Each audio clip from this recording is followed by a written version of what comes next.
শেখ হাসিনা কন্যা সাইমা ওয়াজেদ পুতুলের বিরুদ্ধে দুর্নীতির তদন্ত শুরু করতে পারে দুদক, জানিয়েছেন বিশ্ব স্বাস্থ্য সংস্থার সাবেক শীর্ষ কর্মকর্তারা। সংস্থাটির দক্ষিণ পূর্ব এশিয়া বিষয়ক আঞ্চলিক পরিচালক হওয়ার ক্ষেত্রে পুতুলের যোগ্যতার ঘাটতি ছিল বলেও মনে করছেন তারা। সোহেল সামির রিপোর্ট। শনিবার ব্রিটেনের প্রভাবশালী মেডিকেল জার্নাল দ্য ল্যাঞ্চেট একটি রিপোর্ট প্রকাশ করেছে। তাতে বিশ্ব স্বাস্থ্য সংস্থার সাবেক শীর্ষ কর্মকর্তা ও বিশেষজ্ঞরা মতামত দিয়েছেন।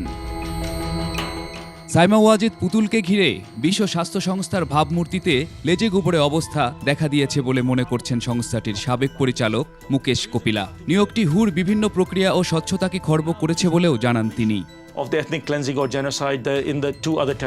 সংস্থাটির মুখপাত্র তারিক জাসারেভিস বলেন, যদি নির্বাচনী প্রক্রিয়ায় কোনো অস্বচ্ছতা দেখা দেয় তাহলে সংশ্লিষ্ট দেশ তদন্ত করতেই পারে।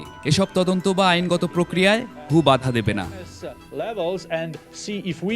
অন্যদিকে দুদক উপপরিচালক আক্তারুল ইসলাম দ্য ল্যাঞ্চেটকে বলেন, পুতুল আর্থিক অসদাচরণ ও রাজনৈতিক প্রভাব খাটিয়ে পদ নিয়েছেন।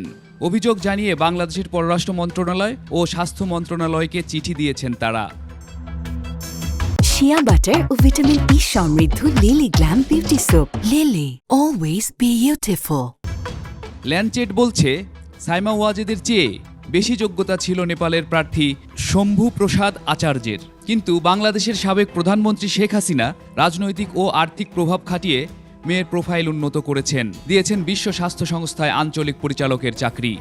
High risk of experiencing domestic violence. Sohel Sami, 21 television, Dhaka.